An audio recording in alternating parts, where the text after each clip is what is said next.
Scandal to bombshell resignations as a sex scandal grips the Moravian Church. Good evening and welcome to Primetime News. A special welcome to those joining us on onespotmedia.com. I'm Archibald Gordon. And I'm Doreen Samuels. Also this evening, cannot cross it.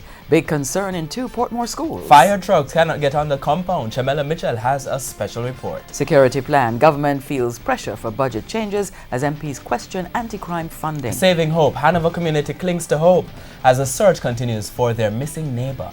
In the business news, hospitality. The tourism minister's new plan for a special school. There's also sports commentary as well as weather in the primetime package. But before the break, the feedback question.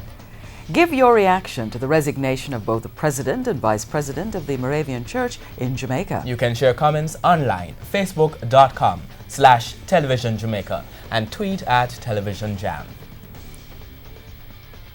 Stay with us. Primetime News returns after this break.